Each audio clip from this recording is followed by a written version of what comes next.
hear the word mindfulness, you don't often get the felt, direct, experiential study of states of consciousness. This is where Buddhist psychology really differentiates itself from the word religious experience. Are you with me? So often in the psychedelic circles, and again, it's something I've been involved with for over 40 years. I've been very quiet about it. Over the last couple of years, I've been more vocal, primarily because I was given a script by my doctors in Hawaii in hospice for ketamine, which I'm legally able to use, which I've been microdosing for the last 3 years, along with 35 years of other types of dosing. But I'm going, oh my God, how interesting. Mindful intelligence, meditation, and psychedelics, the interface of those. And what makes it very interesting, unlike my own study with the world of the psychedelic renaissance, bear with me, with those in positions today of high elite power, of the psychedelic-assisted transformational psychology, primarily of anxiety, stress, and depression, and trauma. Then you've got the other side that deals with religious experience. What does that even point to? You can't get away with the word religious experience in a monastery in Burma. It's like, what do you mean by that, girl? Well, I mean that we're one with all phenomena. Really? You want to be one with Hitler and Stalin? You want to be one with the girl who's been raped? You want to have compassion. You don't want to be one with the assailant. That's a hyper projection, they call it. Hyper projection, a meta projection.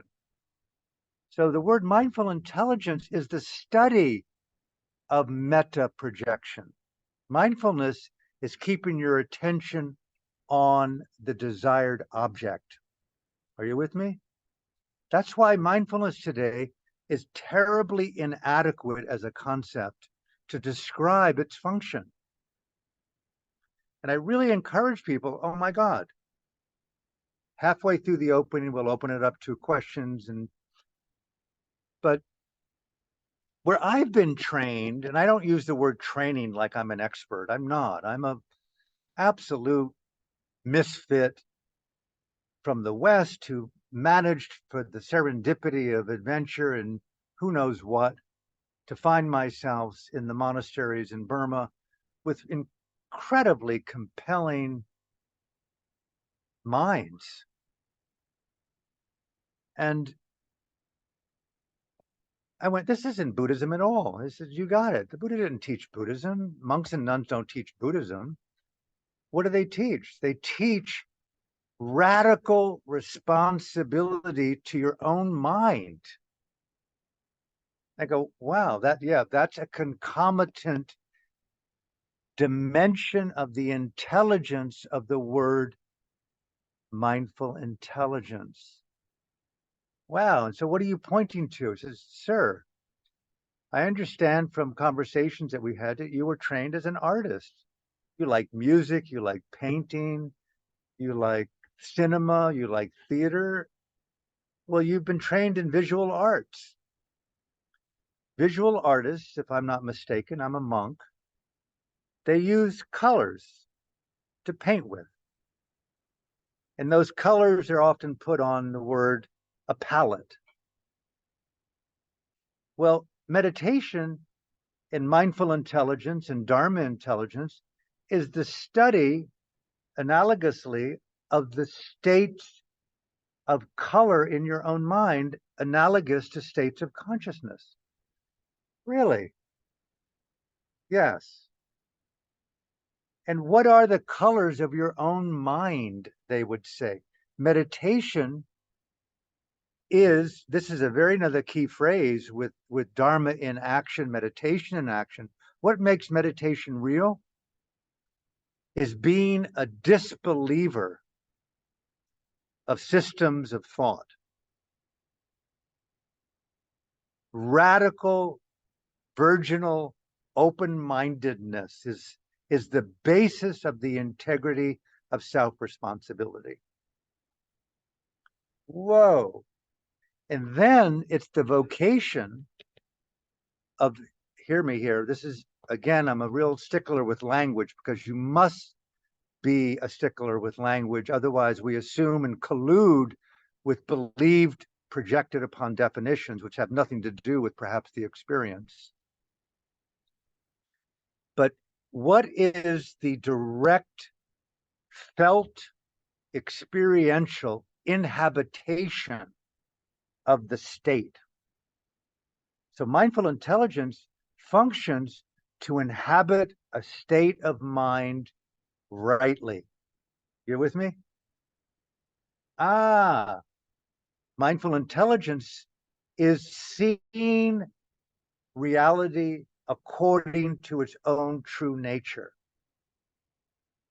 You can see how the word intelligence here, I'm not trying to be overly intellectual, but trying to take a very concept interior process and bring language to how it's understood.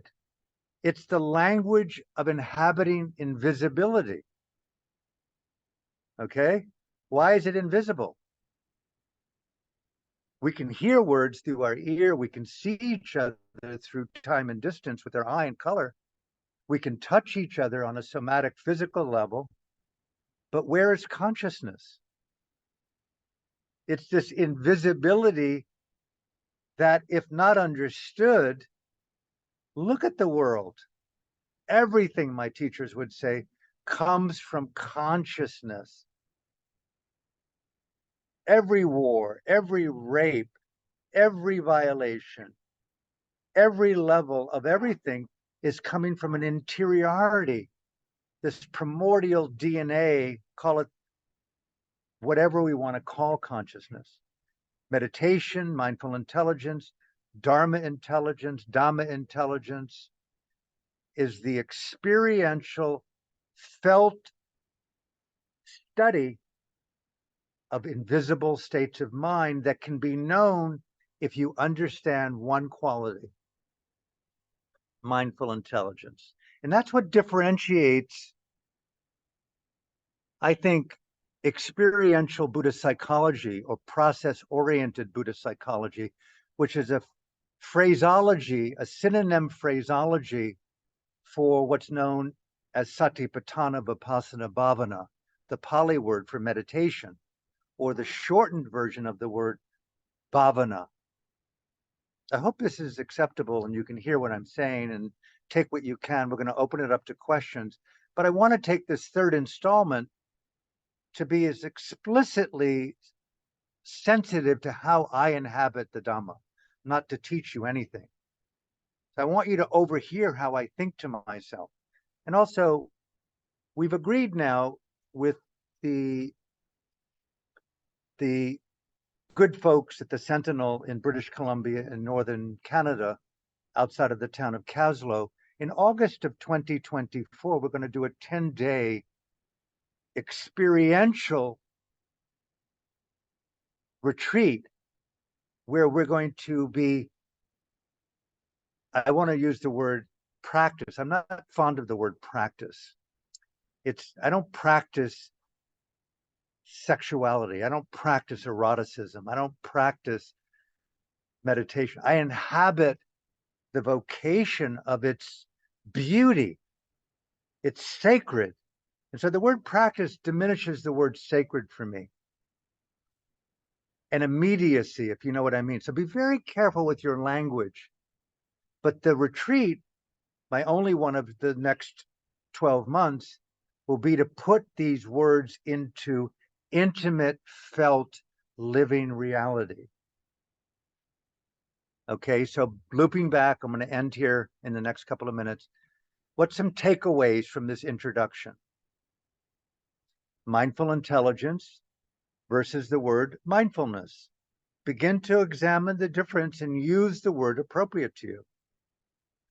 States of mind. I'm very fond of acronyms, SOMs, SOCs. What are your most desired states of mind to learn the intelligence of how they arise, how they're sustained, how they're matured, how they're misunderstood by cognitive projected bias. Call it forms of projection that mislabel a state. For example, many people think that sadness is compassion, but as a state of mind, they're very different, but they mimic each other. Sadness allows me to feel what feels to be your pain. Compassion does the same thing. But if you look carefully at sadness, it often recoils from the suffering. Compassion motivates creative action. Very different state of mind on a mindful, intelligent, meditative point of view. And you can do this by employing mindful intelligence on a repeated basis throughout the day so that your vocation is to know your mind as it's happening. Being present is, I use the word, please excuse me, it's kind of bullshit. Again, assassins can be present, tennis players can be present. Who can't be present, okay? Surgeons have to be present. Doesn't mean you have any wisdom. So how to inhabit your chosen states of mind? Bring it home, my teachers would say. Personalize your Dharma. Okay, whoa. This comes right into what are you, and I invite you in your own notebooks.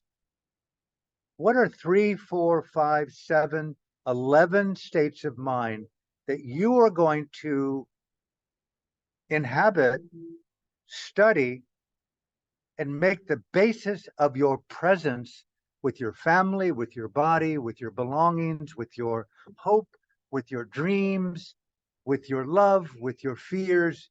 These are my basic qualities of sanity. Authenticity. Well, what the fuck does it mean as a felt reality? Is it licensed to be a narcissist in most cases? So authenticity must be coupled with what? Integrity. Well, where the hell is integrity in my mind?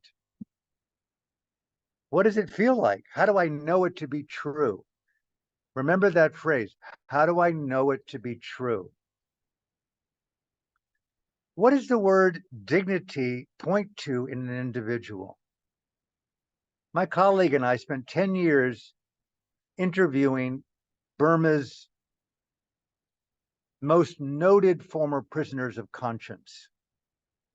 Many of them now have been re-imprisoned, executed, or disappeared since the coup d'etat in February 2021. It's a 4-volume set of Burma's Voices of Freedom. I left myself out of it. I interviewed long-form interviews. Many of them are Buddhists. Many of them are meditators.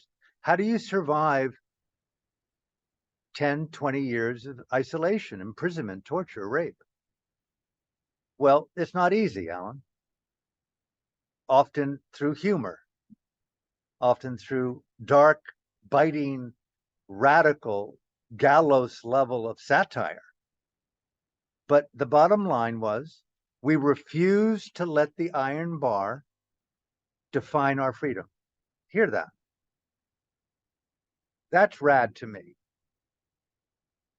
What does that mean? It pointed to the vocation of applied mindful intelligence, Dhamma intelligence, in direct, intimate, present time relationship. What does that mean? I dip my analogous brush of consciousness in the color of my SOM called dignity. They told me it took us some time, because we're mostly externalized, to learn how to occupy dignity. Imagine that as self-therapy. What do? I practice the quiet form of inhabiting my own self-respect. Flaws, inconsistencies, inadequacies, struggles, anxieties, depression, the lack of, the too much of, I feel with the art of dignity. In meditation in Burma, where I was blessed to spend a few minutes, many people were encouraged. How do I sit when I meditate?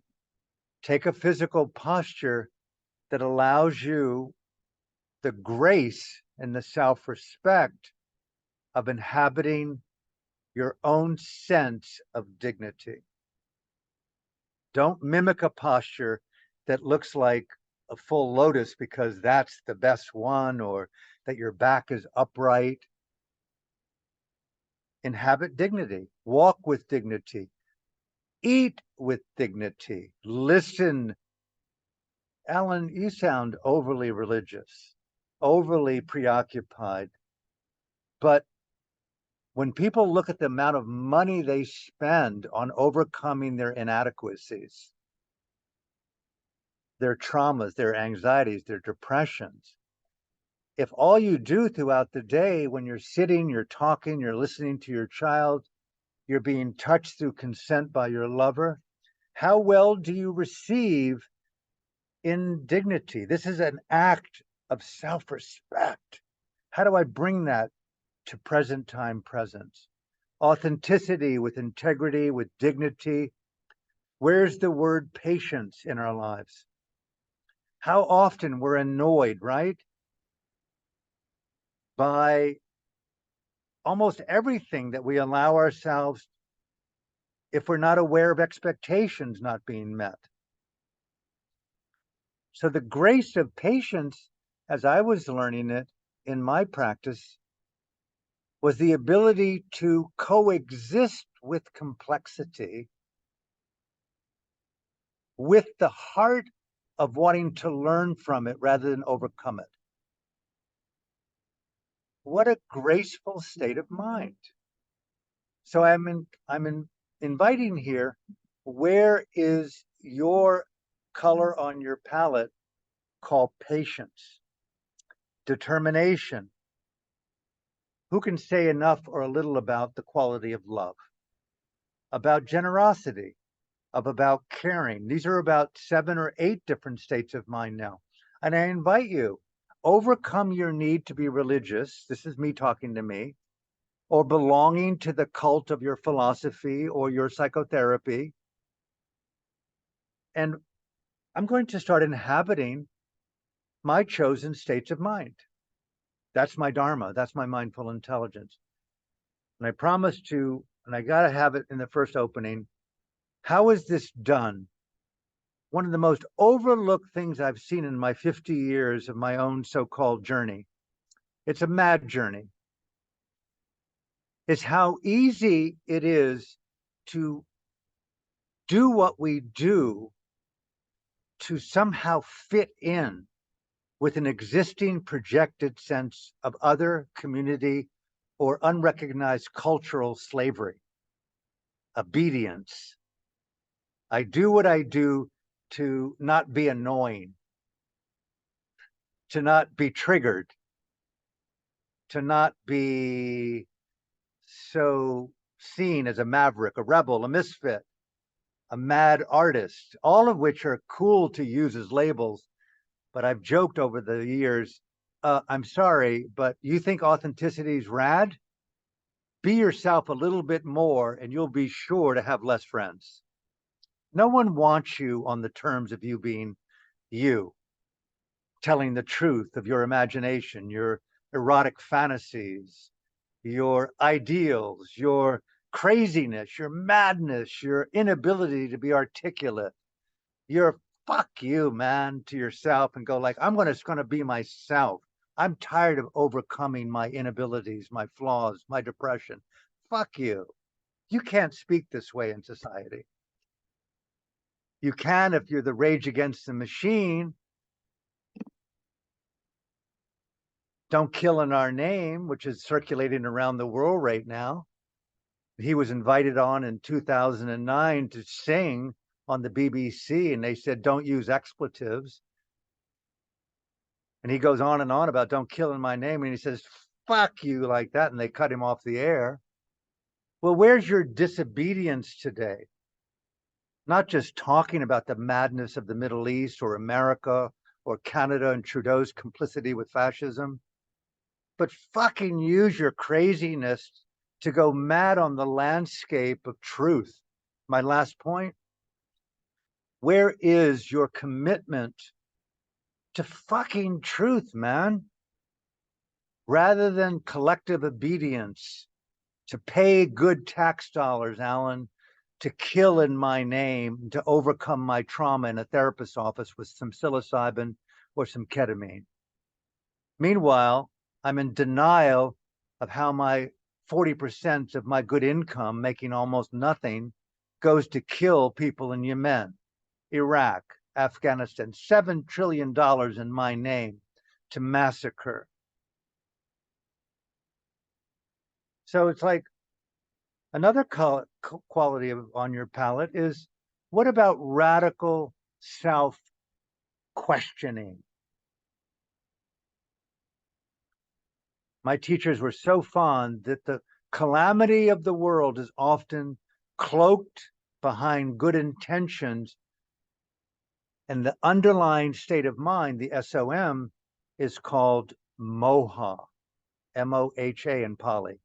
Another word for that is RSD.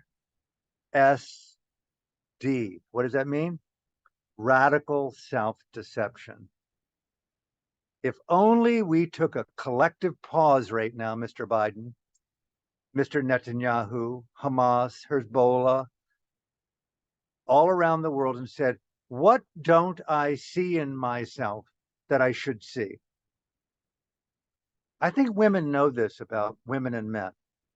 Hey, dude, you just don't see what I see, and I'm not going to be here putting a bib around your psychic neck to drool all over us with your fucking nonsense. It's called RSD, radical self-deception. And why is that such the best kept secret on the planet? So I enforce people to question, why isn't your RSD on your palette as a priority of your presence? And the aesthetics of presence, people struggle because they don't have access to their inner DJ.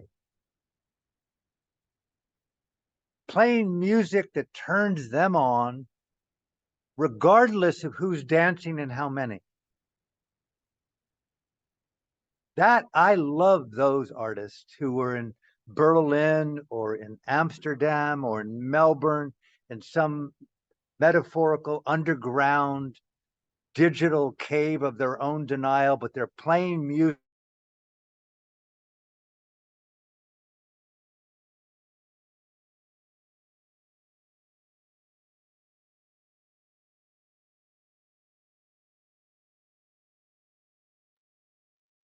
Oh, he may have frozen. We'll just give him a moment. This happened the last time, so he usually comes right back in.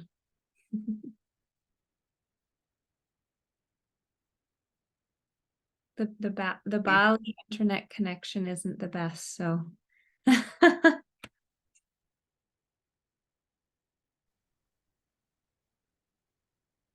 We got cut off there. Mhm. We're back. Hold on. Bear with me. Hold on. So anyway, that's my rave. If you have questions, please put your hand up and I'll be happy to do my bit to to to answer them, and we can dive in further from there if you want. Dana, does anyone have a question or a comment or that we can dive into? Not at the moment, but if Crystal does. Here we go. Crystal does. Take your time, please, Crystal.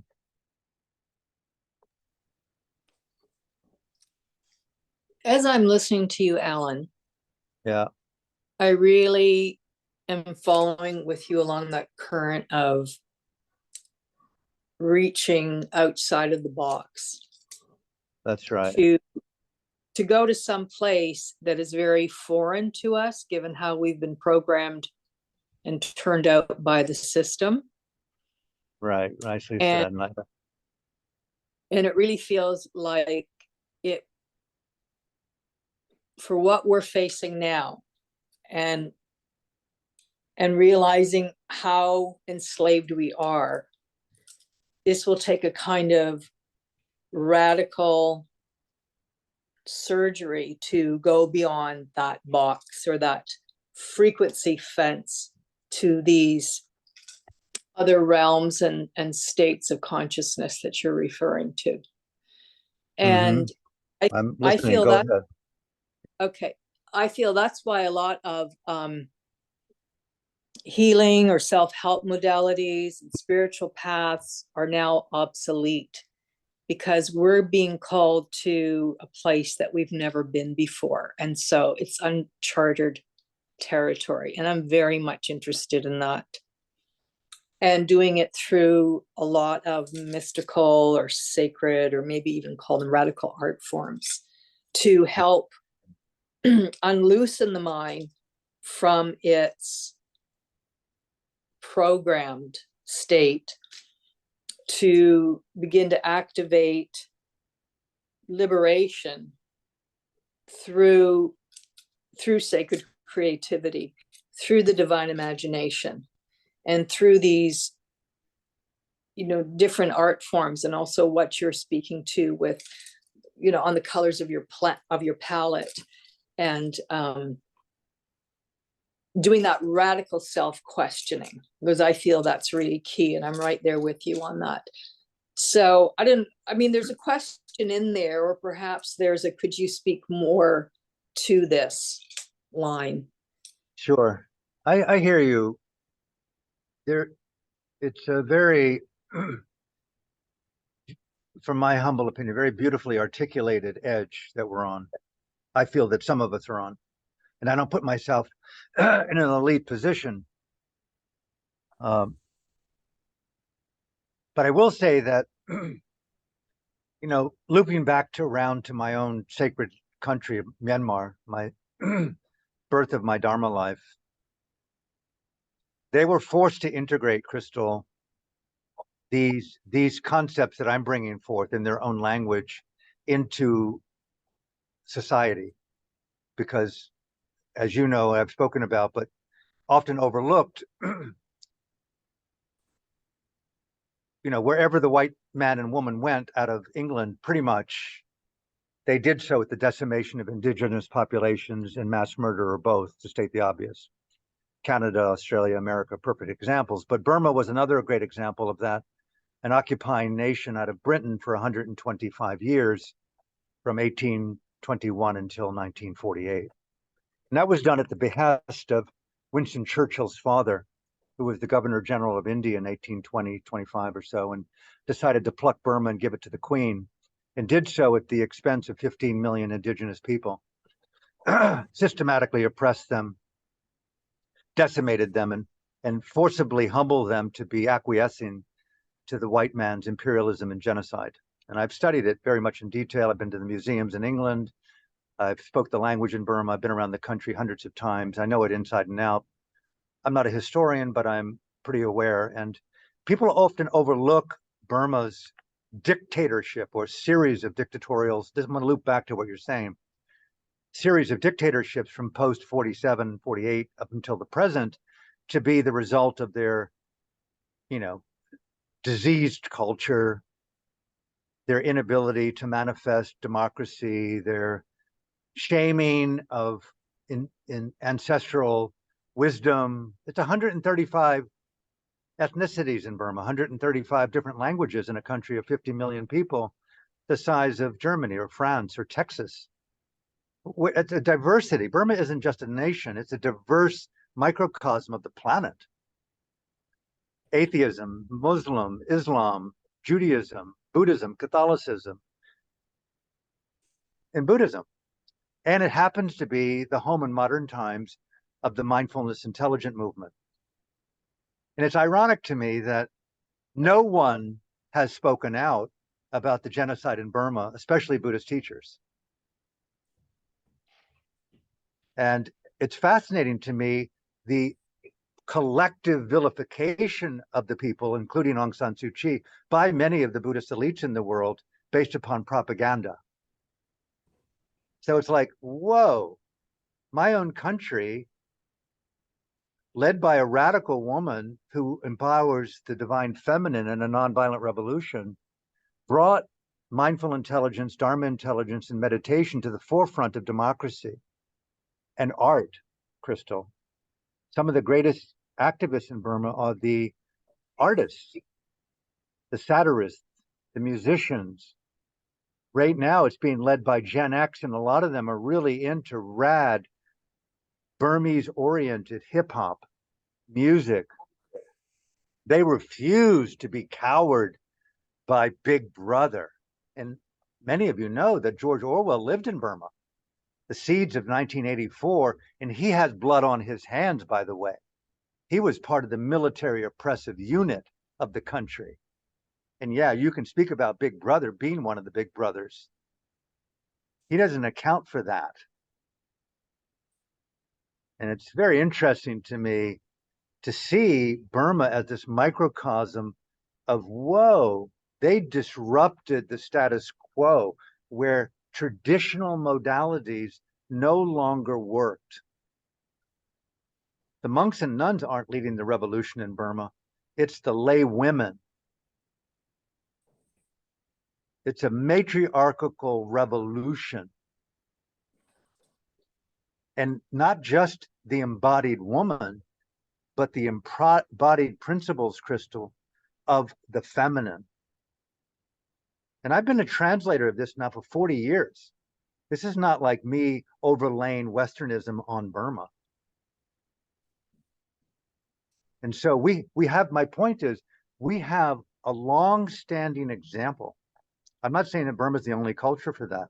Tibet has its version, Canada has its version, but Burma is 38 years of active, feminine-inspired, nonviolent revolution to confront toxic, primarily white male dominated, capitalistic, oppressive forms of culture upon an indigenous population, Burma. And so by default, is my point, I've been studied mindfulness and meditation in Burma, but a deep immersion in the politics of revolutionary art as vocation to transform society. And so all of a sudden it's looping right back to my own country. 25 years ago, I broke out of the cult of being a teacher and took to the stage. The first show was at the East Van Cultural Center in 2003. Why did I do that? I chose not to do the same show twice because freedom was more important than conformity to make people laugh. But I had 25 more times people coming to the stage than I did to my retreats because I was an artist, speaking my mind rather than rehearsed, well-articulated Dharma talks. This is coming right back to your point, what to do at this new edge. Obviously, I'm stating the obvious. You're an artist and a woman, a writer, a thinker, a revolutionary. What do I do? The inclination is to rally the masses.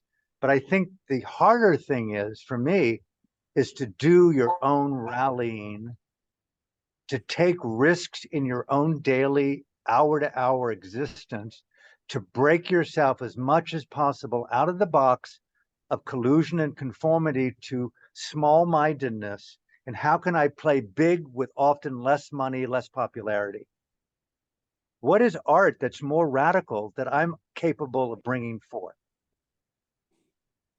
I would much prefer to be touched and loved and dance and eroticized, but I'm taking a big breather from all of what big medical pharma told me. Alan, you're dying. If you don't get surgery, you're dead. You better get your will in place, get your plot of land. You better take these drugs to ward off your depression that you're in denial of. And I said, fuck off, dude. I broke out of that. Here I am 8 months down the road. Now that I've overcome the cult of dying, it's like, now what? And this is why I attribute Jillian, Richard, Dana, others at the Sentinel, friends of mine here and around the world. I'm coming back out. Uninhibited truth telling, which isn't about you are wrong. It's just pointing out without blame, as much as humanly possible, a new paradigm, because you're feeling a new edge of wanting to use the vocation of your hands, your body, your voice, because you care as a parent about your daughter's future and the children of the future. When I think about what I love the most, Crystal, it wasn't, when I was a kid, I survived on music. Fuck people who vilify American culture as toxic. Buzz off, dude. It gave us radical music. It gave us the civil rights movement. It gave up the courage to be different, Mrs. Rosa Parks. I refused to sit at the front of the bus of my conformity. And it gave us Hendrix. It gave us great singers. It gave us the chance to use our voice. Freedom of speech isn't just using your voice, it's using your music. And so I ask people, what are you doing that you really wish you could do if you had a magic wand? I'd like to, what? Write it down on the colors of your palette. What's your creative expression formations? I love theater. I love getting on a stage and using my voice and my body to encourage the greatest kept secret on the planet. Peaceful, sacred reciprocity of coexistence. Who wouldn't want to dance rather than kill? I think it's just a very ancient habit of the human psyche, perhaps of the DNA of this godless consciousness that we're embedded. And the way out, and I use this phrase over and over, I've coined psychedelic activism. Put it in the mouths of your own mouth, break the conformity of your own inner struggle to belong, overcome your need to overcome your trauma, your anxiety, your depression. Consider them as good news, as superpowers. And hey, if you got 1 hour left on earth, one day, what are you going to do with it? Really play high stakes, like the boys and girls in Gaza, Israel, and Burma right now. They play high stakes. When they go out on their little missions, they know they're going to be killed.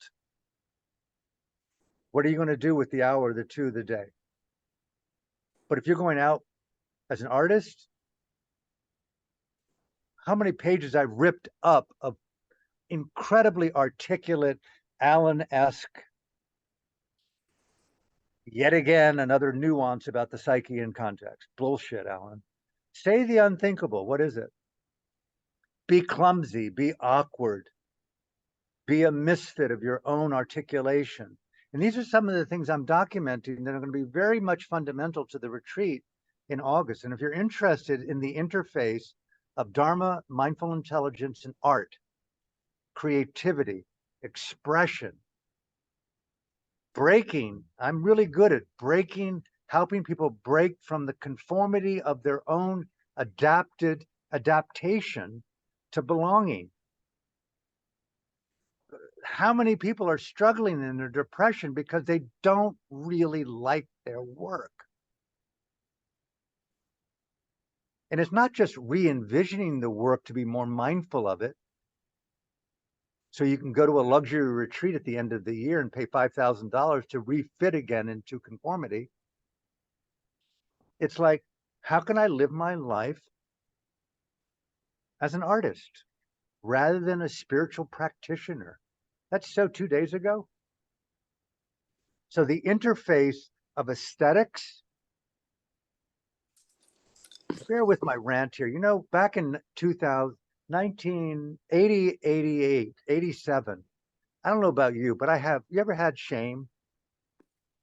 I know it sounds ridiculous to even ask that, but the shame in which we fantasize about being touched, loved, eroticized, the shame of our, look in the mirror of your own mind. And do you like the shape of your nose? Do you like the shape of your teeth? Do you like the shape of your nipples, your yoni, your penis, your waist? How easy it is to camouflage that shame with clothing and with makeup and with spiritual platitudes and with healing. But have you really felt the beauty of your shame as instigator of not just acceptance, but wearing it as a badge of honor? You're a warrior of existential war. Mom and dad had mom and dads and mom and dads and mom and dads, all of whom were assholes and good people. What's the art of gratitude? To empower the art of the scars, my point. And so I had shame around my car accident when I was 15 years old, drunk out of my mind, being displaced by the war in Vietnam with military parents and a brother who was ready to go get killed, where every day of my life was graded upon being eventually draft age where I'd go kill. So I was drunk out of my mind at 15 and a half, hit a telephone pole, nearly killed my best friend and went through the windshield. 600 stitches later, brain trauma, blah, blah, blah. I always saw these scars as being a testament to being ugly that I overcame with articulation, with sexuality, with drugs, with morphine, with opioids, with masturbation, on and on. And I don't say there were compensations, but I never could really feel the shame that I felt impacted in my behavior. So on MDMA therapy, about 3 years in, I opened up to these scars. And my friend said, Alan, I've seen those scars since we've been friends for years, man. I know how you got them, but I don't see them as scars. They show to me character, that you were able to fucking take whatever you dealt with to another level of courage. And I did never anyone talk to me that way. I said, what do you mean? I said, I just want to get rid of them, Bob. They're just, I've got to get cosmetic surgery. I need filler. I need Botox. I need larger breasts, less breasts, longer penis. I need to do it differently. I need to get it made over. I said, all right, I'll take you to the best cosmetic surgeon in Beverly Hills. We went, put me under these microscope glasses. They're looking at my scars, putting my forehead back, talking to me how I got them. And they said, you may not like this, but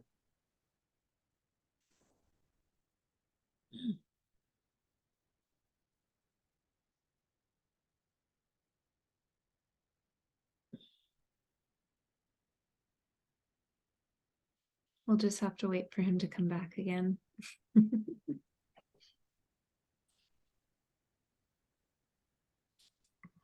Mm.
okay, it's just Bali, so bear with me.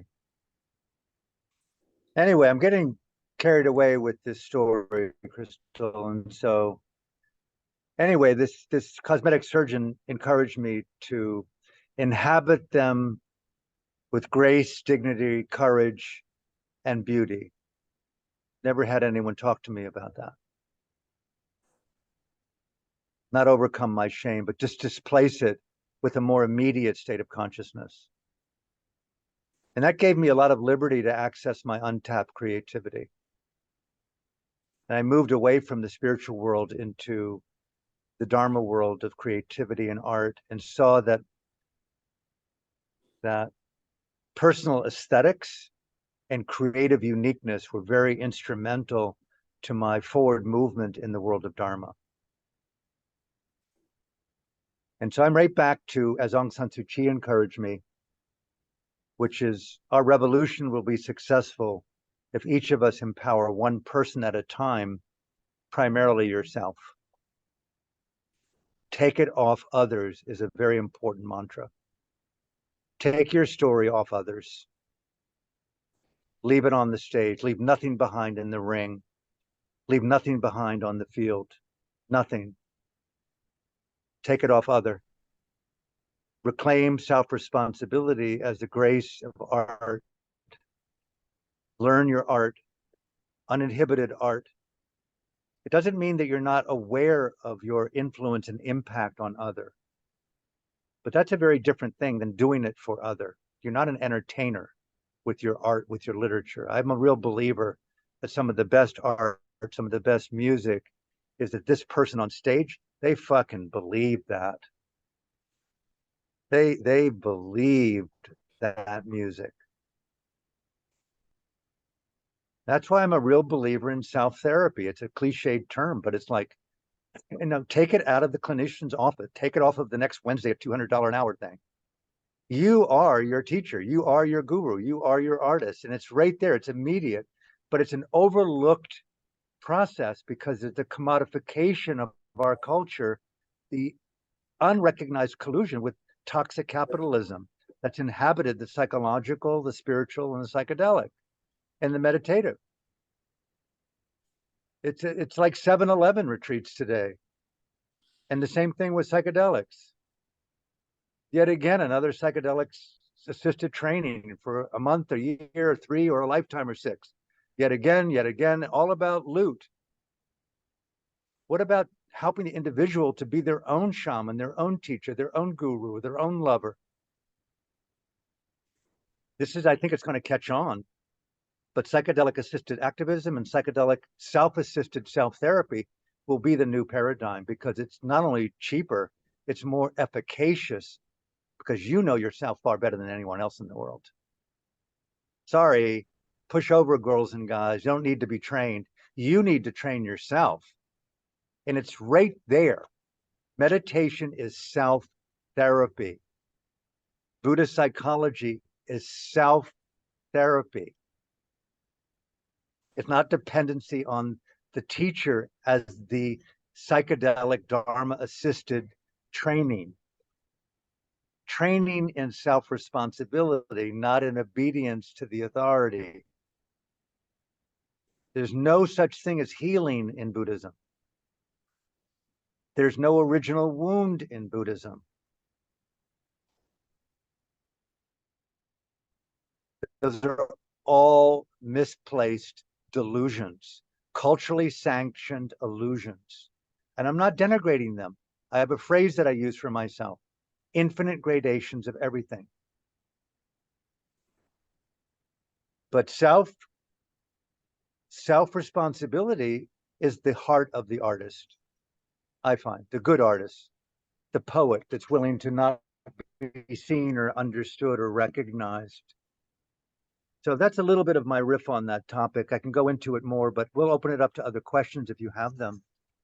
And please feel very free to state whatever it is that's important. And let's dive into that if you want. Dana, is any other questions that might be important?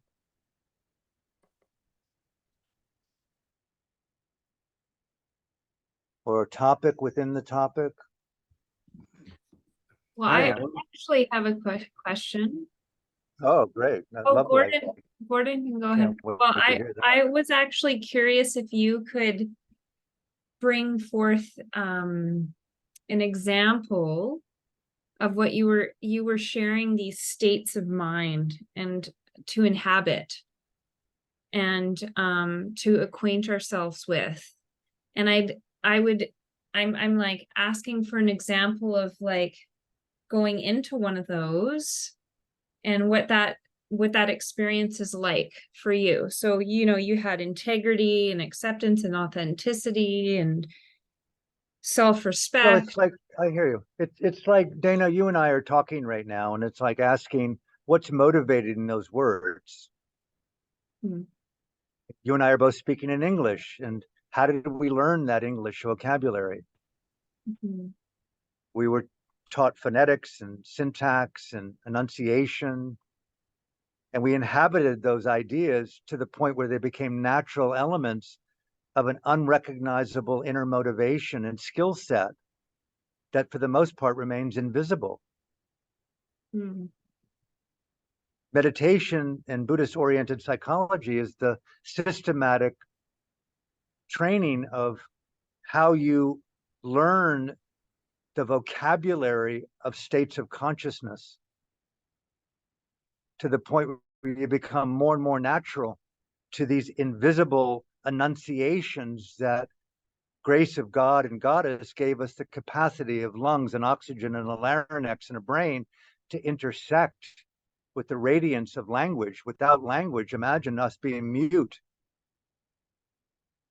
But without the language of consciousness and the articulation of states of consciousness, look where we are as a species, as a planetary race.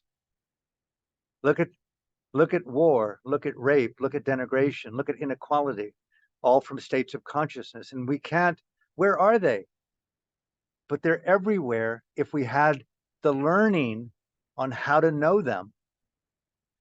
Eastern philosophy gave us the art of meditation, but meditation is an overriding concept, not easily understood unless I say this with respect, been blessed with the unusual teachers, primarily in Buddhist tradition, who employed the power of satipatthana and mindful intelligence, because those are the necessary of the invisible SOMs.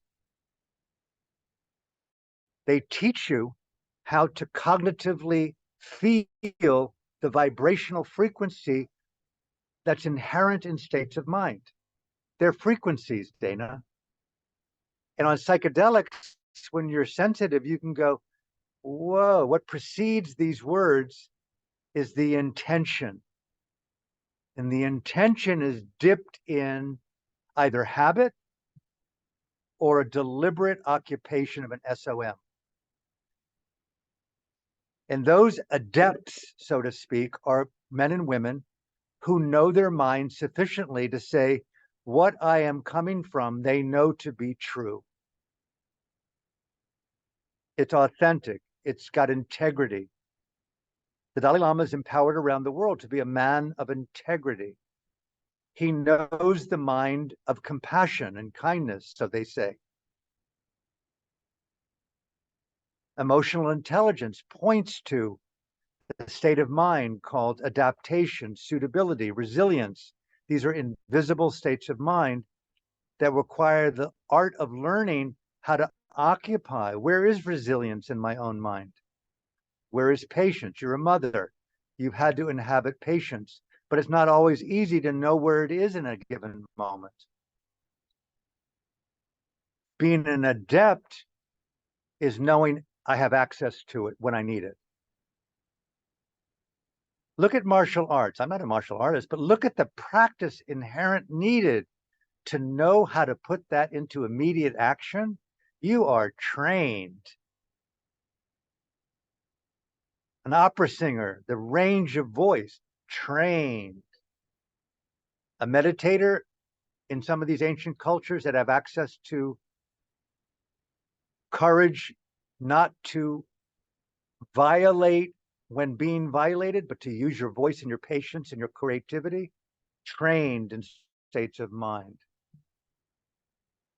And so this is why we're going to do the retreat at the Sentinel, It's going to be, you'll see hands-on if you're there, which I hope you are, how to occupy a state and know that state rightly rather than a mind that's considered it wrongly or is often a habit. You'll see how hard it is to control your mind when you're just simply asked, sit there and watch your breath for 30 minutes. And 27 minutes of those 30 minutes, most people cannot do that. They have no ability to put the brush of their own mind in the state of mind. Something as simple as embodied presence. Bullshit. A meditator knows how hard it is to be mindfully embodied. So that's the practice of inhabiting. It's not invisible in the real sense. It's so tangible on a psychedelic or with someone who's very conversant with these states. And then you know, whoa, this person's an artist of her mind. She wears it with tremendous composure, nuance, and grace. It's hard to see those kind of people unless you're on often a meditative state or a psychedelic. And even then it requires pointing out sometimes who you're with. How many arrogant Western teachers I saw come to the monastery and assume that they knew so much more than the teachers they were with. It was tragically painful to watch that. They didn't know the art or the state of mind called humility. And teachers, they were very patient. We're not asking you to pay. We don't need your applause. They didn't even ring the bell, but they never responded to their questions again. And they gave them the art of being in their own process. They called it, let them cook in their own oil. They're not being rewarded for their projection. You didn't come here to tell me what I don't see in myself. Okay, thank you. And they would often joke indirectly, you're like a soap seller that doesn't use your own product. You know, what an insult that is, huh? So invisible is the new visibility, but you need clearly the qualities of mind on your palette that can see the invisible. You know the story of Shakespeare and King Lear. Gloucester and King Lear, blind.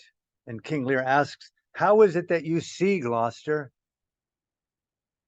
He said to the king, I see, quote, feelingly. That's mindfulness. That's mindful intelligence. People know who can see with their eyes wide open what people normally can't see. Shakespeare brought forth in this particular great piece of art the art of seeing feelingly. But feelingly isn't just somatic. I've coined the term cognitive somatics. It's another euphemism, it's another synonym for mindful intelligence.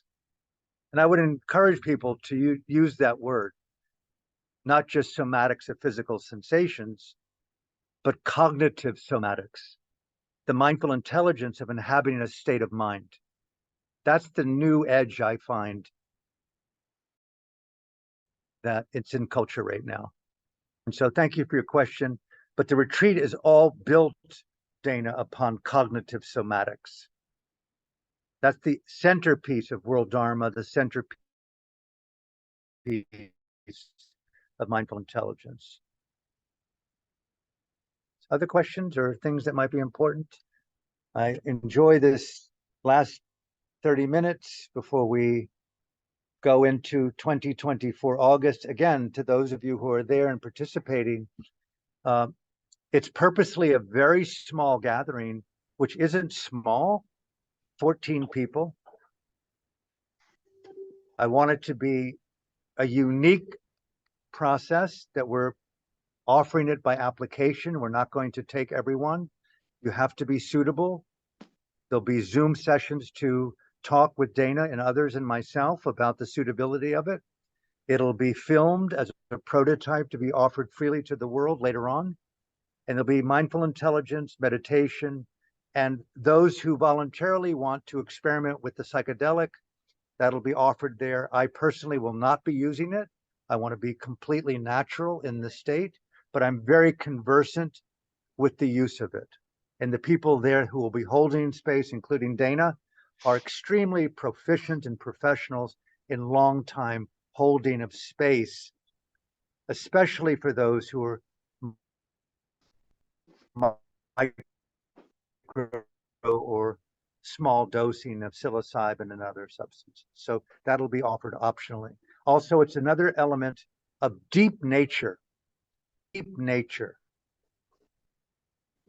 I walk in deep nature 3 to 5 miles a day. I utilize the power of natural sunlight. I'm on a very, very simple diet, no alcohol, no caffeine, no sugar, no ice cream, no desserts, nothing wrong with them. But I'm sensitizing to a coming forth and trying the best I can to, I use the word sparingly, to do practices my teacher encouraged me to do for Dhamma healing. I'm choosing not to just live with a prognosis that seems to be terminal, but I'm trying to create a miracle inside through consciousness. And I've been well versed by my teachers in how to go about that. So I'm using this time here to be in sacred Dhamma healing retreat. And part of that is high artistic manifestation, books, film, albums, thinking, creativity. And so that's a little bit of my personal process. And all this is going to be coming forth in the retreat in August, which is going to be put up, by the way, in the next couple of weeks, where there'll be an application on the Sentinel website and my own website for those who want to participate. You can apply. We'll talk to you very quickly, and we'll probably by January or February decide on who those 14 people will be. There's already been a number of people who sent in their emails. And if you're listening and you're interested, send Dana personally an email that I'm interested with your ways of contact, and we'll get back to you when the application is up online and the explanation of the retreat is well presented on the Sentinel's website. Gary, did you have a question? I see that you're unmuted. Yes, thank you. Hi, Alan. This is Gary. Yeah, I have a complex question. I need to frame it somewhat. Take your time, please. I've been out of touch. You've been off my radar for a while, and then I haven't caught that much of this presentation and your videos. So I just wanted to tell you my thoughts on something and see how you resonate with it, or if you have answers for my question. So I've been thinking about empire a lot and how we didn't really have a good word for what we were revolting against in the 60s. I was a teenager in the 60s, but I was in tune with the kind of revolution that was happening in the culture. And we called it, the establishment, and the man was keeping us down. But I think the word we didn't use much was empire. And I still don't hear that word used very much, although we live immersed in empire. And Philip K. Dick said, a science fiction writer, said the empire never ended.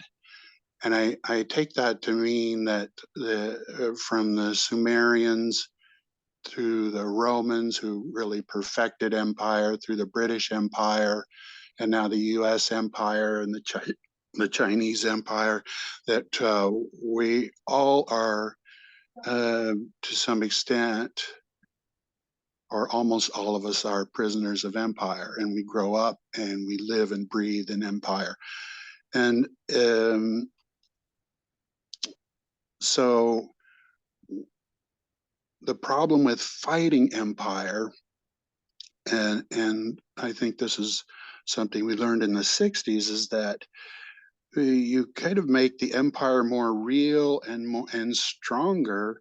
When you fight against it, it becomes an us and them situation. So to fight empire at any level seems to strengthen the empire. And also there's a nested empire. So it's not just an outside thing. It's integrated into your life in so many ways. And you've got, at least I have, I'm retired now, so I got away from that part of empire. But I've got a house on an acre of land because we wanted to some extent grow our own food. And it's kind of like this little nested empire that I'm in, that I have to maintain. And it's there's a price to be paid for that, for having this little piece of land and this house and everything that I own. And so that is also immersed it imprisons me in some ways. And so the most inner part of empire is the dream of empire. It's the collective dream and archetype that we carry within us. And I think of it in terms of addiction now. I think I'm addicted somewhat to the stories of empire, to getting my information from empire and from Netflix and from Prime and Amazon Prime and so we're attached in so many ways that it's just it's difficult to deal with even the internal, the most inner part of empire, which I think we have to deal with before we can have an influence on the outer empire. So I see it kind of as a double bind catch-22 situation, because I'm usually failing in my attempts to overcome this addiction, and it's a very powerful and most of it deeply unconscious addiction to empire. And then to fight it on the outside would just be foolish to me, because it's still on the inside. So that's how I see it, as a double bind. And so I was wondering what your thoughts were on that. Thank you for sharing, Gary. And I deeply empathize with your articulation as I hear it of an existential complexity that's inherent seemingly in the texture of this totality that the Buddhists call samsara. I think if I were to just, and I will be in integrity to how I'm hearing you and share my interiority rather than answer anything, and please excuse if it doesn't touch anything in you, but I don't know how else to respond except how I'm thinking to myself and let you overhear that, is, one of the most compelling concepts that attracted me to, and I use this word carefully, experiential based Dhamma, not Buddhism. Dhamma is the operative concept within Buddhist teaching, Dhamma, the felt experiential lawfulness of reality. This matrix, this texture, this ecosystem, this architecture that we're embedded in. Life, the good, the bad, the ugly, the right, the wrong, the truth, the lies, the empire, the slavery, the projections, the dimensionality, the quantum physics, the psychedelic stratas, life before planet Earth, life after planet Earth. We all know from just studying basic astronomy and that our mother sun that keeps our food developing, it keeps the oceans where it is, it keeps us suntanned, it keeps light we can see in this photonic bubble of 7 miles high. Without it, without photon, there's no seeing. How deeply embedded we are to be a creature of senses that sees based upon light, based upon a completely anicca, impermanent sun star, one of infinite numbers in a galaxy of an infinite dimensions of a cosmos. So to state the obvious, whoa, what level of reality, what spiritual battle do you want to fight? What level of extinction do you want to overcome? The one on planet Earth, the sixth one that we're in?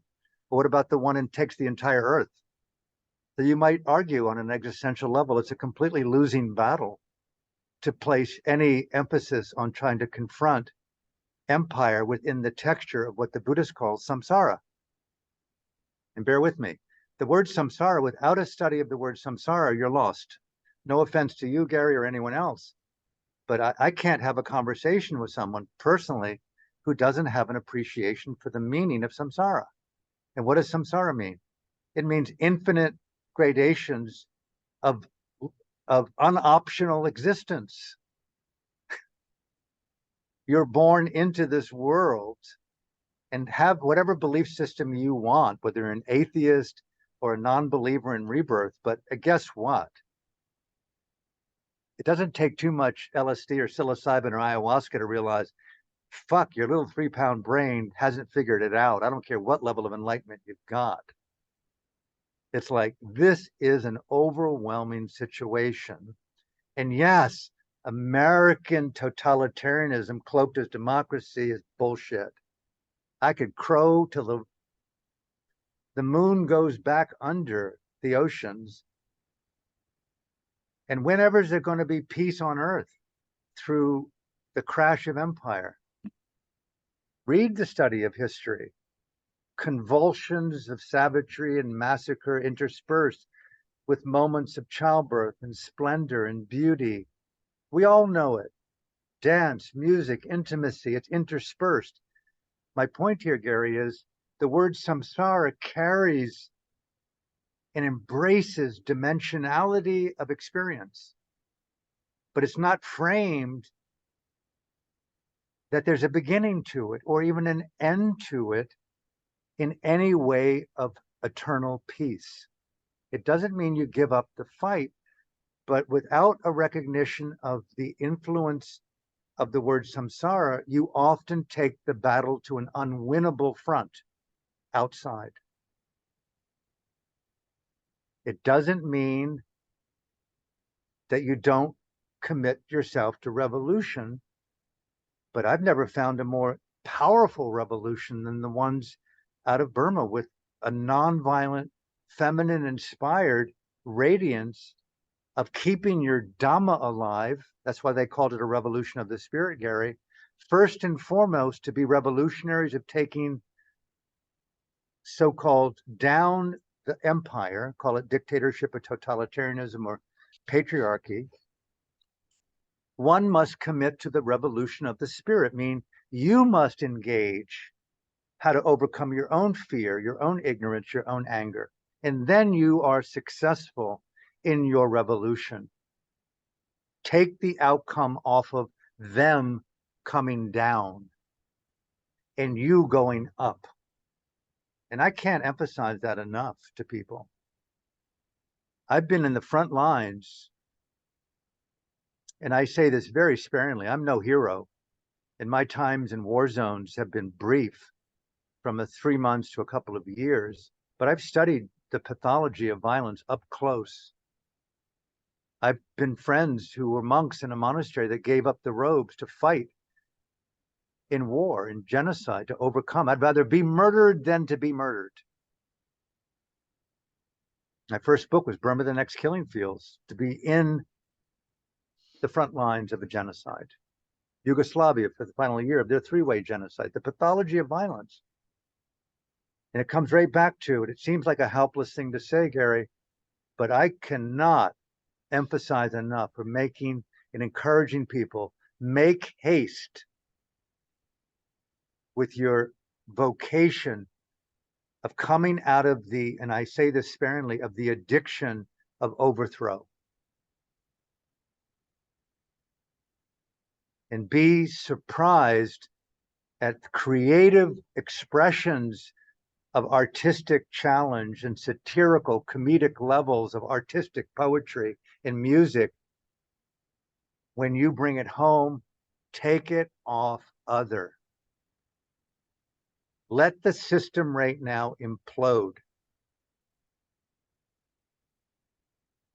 Come home, take this, tragic as it is, to be your moment of Anne Frank. That's my motto. Go inside and create your own self-therapeutic diary on how you can inhabit your own mind, your family, your garden, your house, if you're blessed. And it's not easy. It's over my head to have a garden or a house. It's too much work. I don't have it. I'm dependent on the Balinese who do the gardening here and the food, and I praise them. But I am making haste with my inner art, my inner dharma, my inner mindfulness. Meditate more, be more creative, more self-reflective. If you're blessed to be in a relationship and you have your sister, your brother, your family, your mother, your daughter, your lover near you, make them goddesses and gods of communion and giving. Create a sacred context of awakening in your home. Be your best friends together. Learn the art of radical, creative, sensual, erotic presence together. Reinvent love and beauty. Be radiant expressions in that home of Diary of Anne Frank. I can't imagine the elegance of their emotions under the stress of that level of pressure. I've seen political prisoners who've been released to tell me how often their communication in a prison cell with 6 or 8 of them stuffed when only 3 could live. How they often thought about how much more precious their time was in a prison cell because of the communication and the communion, that their revolution had to be one of conscience and dignity and the application of creative presence with their own prisoners. These are my examples, Gary, of taking it off other and coming home. And I know it sounds a little bit contradictory, but I am not inclined to be at the front lines of combat. I'm not a kamikaze. At best I could do would be a non-gun carrying independent journalist in war zones. And believe me, I was kept alive by people who were combatants. It's not my vocation to be up close. It's a tragic beauty to have had the experience. But man, unless you're willing to really fight at the front lines, today, the war, look what's going down in Israel and Gaza. It's an out of control madness on both sides and around the world. People are talking about it in the abyss of a third world war. It's like, what? Who's even listening to us? Use your voice. But I say 98% of your heart. Come home, get your meditation cushion out, get your yoga mat out, get your food out. I eat alone now because you know why? I stopped even listening to music or writing or watching the news. I'm going right back into the occupation of my monasticism, my monkdom in society, mindfully slowing everything down, Gary. Just slow it down. I want to die in conscience and in peace. I want to live in conscience, in peace. And again, cognitive somatics. May that meme go around the world. Psychedelic activism. And I pause here, Gary. I'm going to talk about it more and more. I even got a book coming out called Psychedelic Activism, in which enough white middle class, upper middle class dosing to overcome your anxiety. Give that damn psychedelic to the leaders. People should take to the streets. Do ayahuasca, Trudeau. Do come to the Sentinel, Biden. We'll give you a freebie. Bring Dr. Jill and all of the Congress and the Senate. Bring Lindsey Graham. Bring Klaus Schwab. Bring Putin. Bring Xi Jinping. You can all come to the Sentinel and do a small dose of psilocybin and being held in grace so you can purge your toxic denial of violence over love. How simple is that? How come we're not on the streets? How come Jordan Peterson isn't shouting, psychedelic activism, Trudeau, open your mouth, Biden, open your mind, call off the war in Gaza, in Israel, in the Middle East, do a psychedelic. It transforms little old us. Why wouldn't it transform them to be better politicians, not to overcome your fucking pathology, to be a better leader, Mr. Trudeau? Really? I can be a better leader with some psilocybin? Yep. How do you do that? Just come to the Sentinel. We'll pay your way, bring your private jet, and stay for a week and dose up throughout the day, swim, be massaged, love, cry, call off your leadership, and take a little bit more of a higher dose and do self therapy. And if you need some support, Mr. Clements will come there and be your psychiatric support. Okay, I'll do it for free. Why is that radical? Why isn't that on international television tonight on CNN or on CBC? Beaming in from Bali, Mr. Clements, a radical human rights activist, psychedelic activism for Trudeau and Biden to call off the war in the Middle East. Come to the Sentinel. Why is that seen as radical? It's funny, but it's like high art, Gary.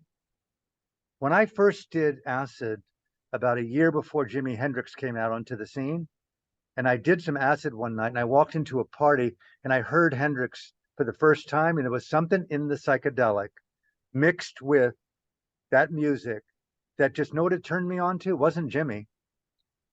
An untapped creativity of freedom in myself. And so I say this very lightly. If you want to experiment with the possibility of seeing what you don't see, meditation is a sure guarantee if you got the right guide to support you, but not many of the right guides are out there today. Burma's closed. I don't recommend going to retreats, except mine. 14 people, psychedelic. Whoa, whoa, whoa, whoa. I'm actually a repressed DJ. I'm a repressed artist. I'm a repressed, call it a revolutionary worker, not a sex worker. I'm a revolutionary worker. I didn't know that. I didn't know to overcome my trauma. I don't need to be an expert, a teacher, a therapist. I need to be an artist of my heart and go, wow, I've got music in my conscience, music in my soul. And guess what? I'm going to be not a yoga teacher. I'm going to empower myself to do that asana in defiance of what Iyengar and Ashtanga told us to do it like. Radical authenticity is the portal into cognitive somatics. Uniqueness is the missing thing. So empire is the absence of imagination, Gary. And we need to instill how to bring wonderment and imagination and creative expression to the stage of the world. Artists are the ones who are going to revolutionize empire. I don't think it's going to be done with the gun, with the missile, or even the protests at this point. I bless their heart. In Burma, it's the artists who use their mind, their voice, and their body. And that's, I implore you, not just meditate, untap creativity. And if you need support, take your clothes off, except your Lululemon yoga shorts or your boxing shorts. Take a small dose of psilocybin. You can mail it in and get some really interesting music that gets you into an uninhibited flow of your body sensations. Break a little bit of the conformity of living in a coffin called normalcy. That's what I do, and I've been doing it for years, and it's like, whoa. Then the biggest problem is you can't find anyone to dance with unless you're open to the serendipity of magic. But start with your own. That's the key here is, where's my magic? So that's a little bit of my rave, Gary. And the conversation, we could go on about it. I so honor what you're saying. It's so complex. And it's not easy to have people in our lives close to us that inspire the unorthodox creativity of our own uniqueness. You know, keeping that innocent, beautiful. Yes, we've been hurt, but they're not scars that we should be ashamed of. And the best way to inhabit the scar, because I can't get rid of my scars, but I can certainly change the attitude. And I don't know about you, but I've made a lot of so-called cultural, psychological, emotional mistakes, primarily based upon unrecognized ego, blindness, pride, self-deception, which is natural. But is there a trail? I've been pretty cool to catch myself. I abandoned teaching when I began to see that the luxury and the beauty of a double life far exceeded my enlightenment. Why did I like sex and masturbation and eroticism and drugs more than I did teaching meditation? I think you're a little bit out of sync with what you're doing. It's not, now it's a livelihood. Well, just drop that and create a new livelihood where you can be truly authentic in what you do and you align with the way you live and the way you think. Well, I never thought of that. Alignment. Better to live like a fraud and be paid for it. Again, this is satire, but I like satire. So, other questions before we end, or shall we call a halt on this today and leave the rest of it for August 2024? I remind you, reach out to Dana at the Sentinel. You have her email, and just simply, if you're interested, put your name on the list. We're going to present it. There'll be an application, and I don't know who the people are, but we're going to present it to the world. And for me, it's a gift. It's giving me hope on the horizon of my future. And I want to film it so that I can offer it online, because my country of Burma is closed, as a prototype, not to follow me, but to overhear how we do it, so you can take the videos if you want and bring them to your own region of the world and create your own mini retreat in nature with your own tribe of 3 to 5 people, and stop paying high prices, no offense to that, to go to those luxury places with those real experts to learn from them, when you can do it right at home for free with your own tribe, with your own legalized, soon to be legalized psychedelic if you want, and go, whoa.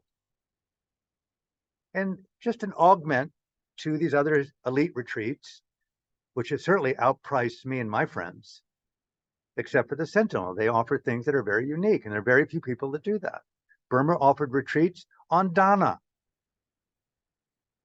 The culture supported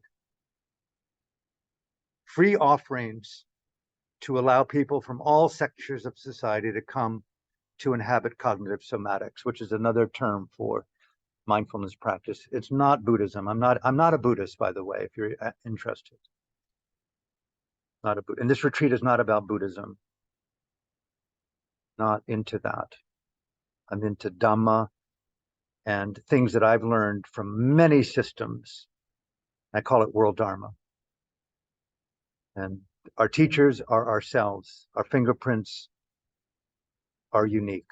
Each of us have a different Dharma path. And Dhamma is a kind of lawfulness. And this is the lawfulness of the system of transformation. I just can't shake the word Dhamma from my mind, and I don't want to. But you got to be very careful of inhabiting the dogma of Dharma and become overly burdened by the religiosity and the commitment unrecognized, which is collusion for orthodoxy. Very, very tender edge that we're going to explore in the retreat as well. So, Dana, should we end now? Yeah, I mean, Alan, if does anybody else have any topics or Take your time. I'm just going back to dosing and meditation and nature here. Yeah, we No still have another 21 minutes, so. Oh, we do? Okay, cool. We do, yeah, it's, yeah. Yeah. And hi. anyone who, Gordon, please take your time. Oh, hi, thank you. We were in such a conundrum. We were to turn our video on, we'd have to quit the program, and we were just so spellbound and grateful for your what you've shared tonight. I didn't want to quit the Zoom to put the video on, so I hope this doesn't seem antisocial. Very interested in the retreat. Again, wonderful teaching.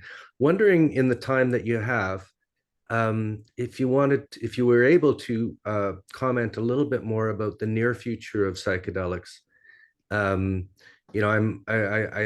interested in what you said about mindfulness. It was just really profound. Microdosing could be the new mindfulness. It's performance enhancing. It's amoral. It can be. And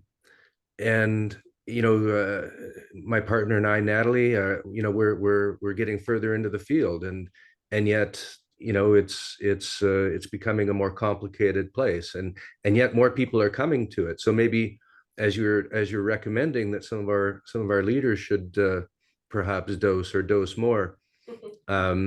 So maybe there's something in that the thought that psychedelics makes people nicer and more ethical. Anyways, any thoughts you had about the near future of psychedelics would be welcome. And thank you again. You're very welcome, Gordon. I intend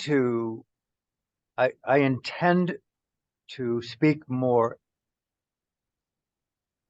truthfully about my personal research over the 50 years of psychedelic use in my life, from probably well over 100 LSD trips before I was 21. I'm 72. Till eventually my turn towards the more organic investigation of psyche, substratum, and consciousness through mindful intelligence and meditation. I got into meditation because I got tired of coming down from the psychedelic. And I wanted an organic, natural approach to the investigation of psyche, and I used the word substratum, and of recognizable conscious reality, those three dimensions. And I wanted to not study Buddhism, but teachers who empowered direct, felt, experiential mindful intelligence in immediate present time reality. Call it the now. But the now is a way too limited understanding of how meditation works. It's not about being present alone. It's navigating consciousness with a discernible outcome without an attachment to that outcome. So you don't just take a boat across the ocean. You have a destination. So meditation is the art of navigation, not being present. And the psychedelic, Gordon, and I share with you a very personal observation.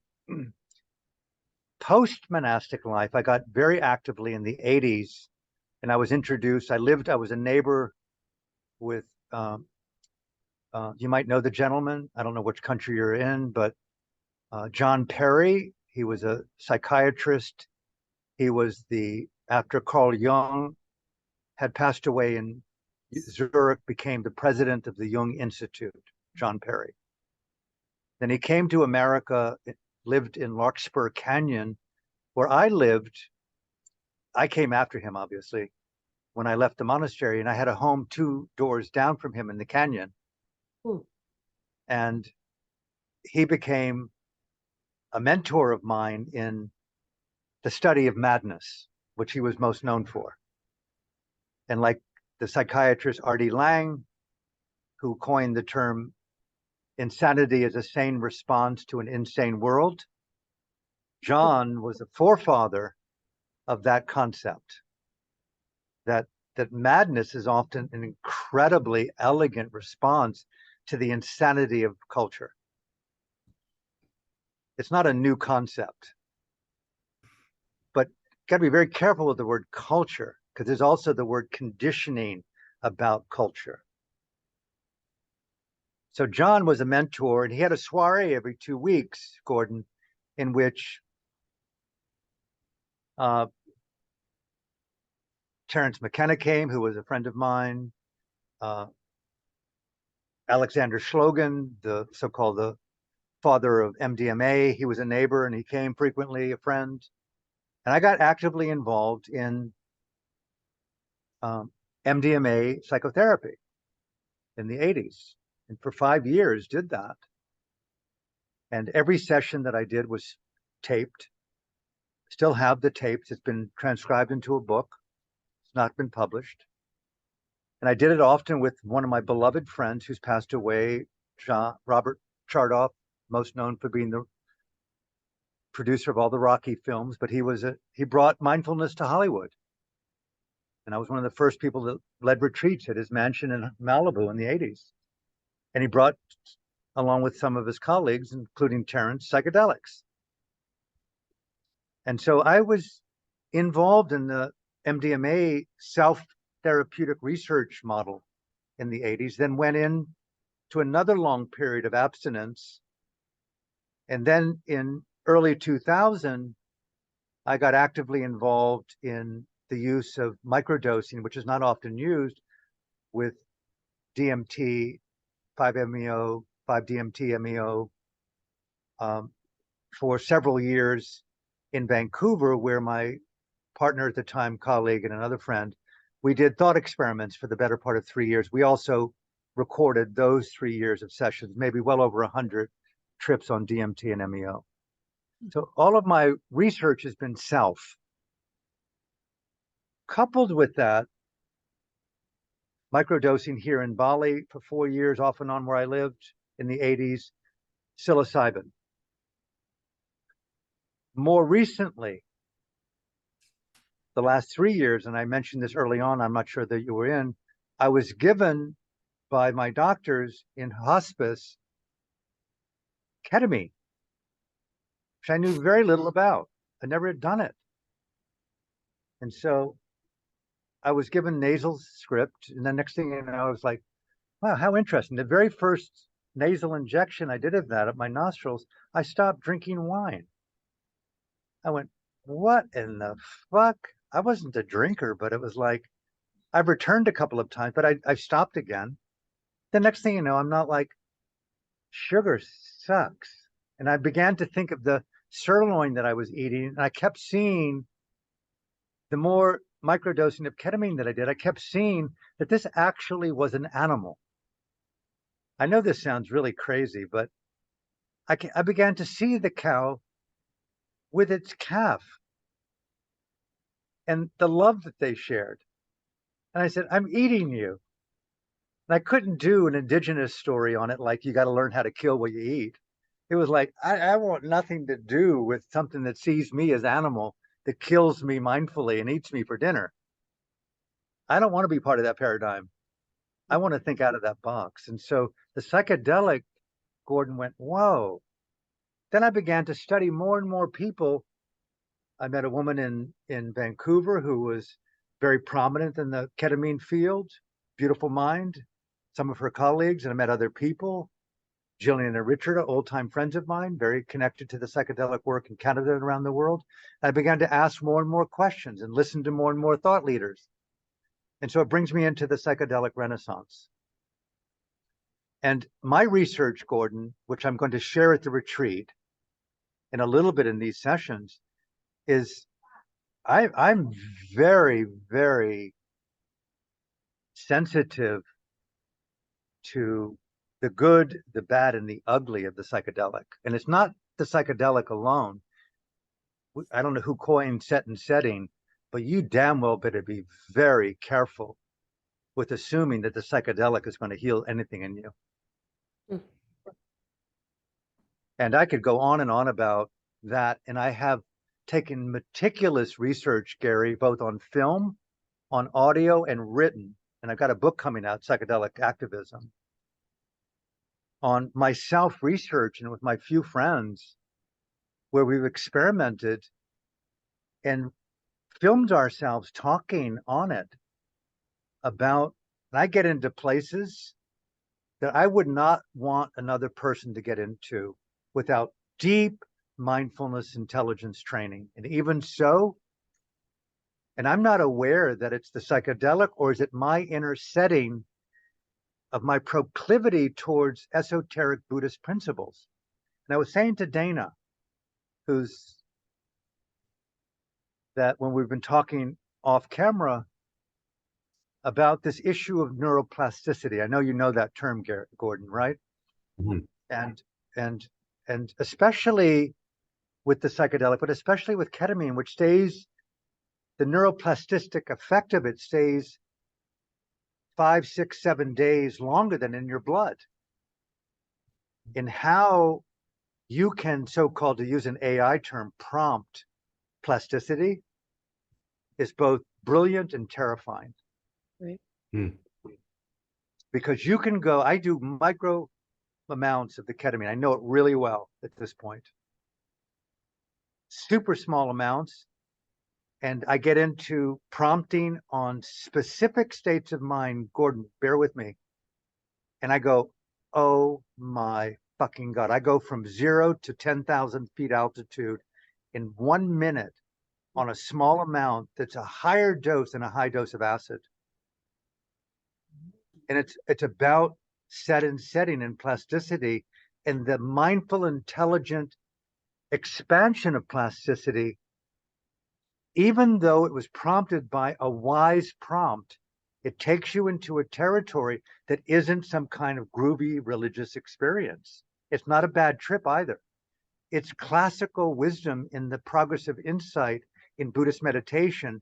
And it's like you're seeing context in its reality that's naked. And the Buddha's first noble truth was one of seeing dukkha, which is suffering, the intrinsic stress of consciousness. This is not trauma. This is intrinsic stress that you can't control your mind no matter how adept you are. You've got to live with the reality of the context that you're embedded, and you're going, fuck, man, this is intense insight. It's either enlightenment or a kind of internal existential trauma. Yeah. Hmm. And I'm going to talk about this at the retreat. This is one of the reasons I'm not going to be dosing there, but holding space in small amounts.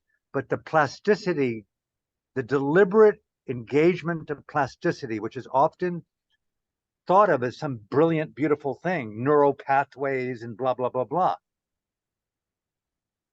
Neural pathways into insight is an unexplored territory. And the Renaissance is rah, rah, rah on religious experience. And I listen to these people, no offense, but religious experience is a projection primarily of kind of homogenized Hinduism with Christian theology. Oneness, unity, blah, blah, blah. And I'm no offense to you, but the deal isn't about oneness. It's the ability to discern how to be at two with things. Discernment is far more important than belonging to the cult of oppression and thinking that you will talk about bypassing, existential bypassing, another term I've coined. This is way beyond spiritual bypass. This is existential bypassing. And I have to say, the Buddhists, the spiritual elite in the world, and the psychedelic Renaissance leaders, hyper existential bypassing. And I'm willing to be on any stage in the world, not debate, but to share my truth from my evidence and bring it on. Let's have a dialogue, Gordon. Let's not make each other right and wrong, but let's look at the attitudes, the language that we're holding, psyche, substratum, and consciousness. So that's the short answer to what you're bringing up. Brilliant. Thank you. Brilliant. And I'm passionate about these because I'm a student of consciousness. I'm not saying that I have any great insight. People who know me, to state the obvious, who isn't flawed, but hey, I'm intense. This is from the trauma of this fucking brain injury and so much amphetamine, so much modafinil, so much morphine, so much opioids, so much. I've OCD'd on meditation. And also the elegant, beautiful trauma of being up close to men and women who are willing to kill in the name of truth. That's not an easy thing. And those who have been combatants know that. It's over the top. You can't, no matter what you're saying about let's have a conversation about the war in the Middle East. Unless you're in the fucking Middle East and you've been a war correspondent and you are been there and lived there and volunteered there, shut the fuck up. Take your suit off, take your money off, and go there and volunteer to work for the United Nations in Gaza or Israel, the West Bank, and let's see what you say when you come out of that for a month. Put some skin in the game, girl. Talk from direct experience, not from the white comfort of an apartment in New York. And that's the bullshit of the dialogue pretty much in the Western world about this incredible tragedy. But my teacher, Nu Pandita, and I've said it to a few friends, Alan, what's new? Right. This is samsara. Mm. Do you know how many people in our country have been imprisoned, executed, and killed? Have you not read your own books, Alan? What's new in your white privilege culture that you're making a big deal now? Yes, it's a big deal. You're paying attention more. But the truth is, rise up, Alan, in your Dhamma intelligence and take it higher. And if you want to do something, which I've been really encouraged by the few men and women in my life who really can hear me and see me, shut the fuck up, dude, and go serve.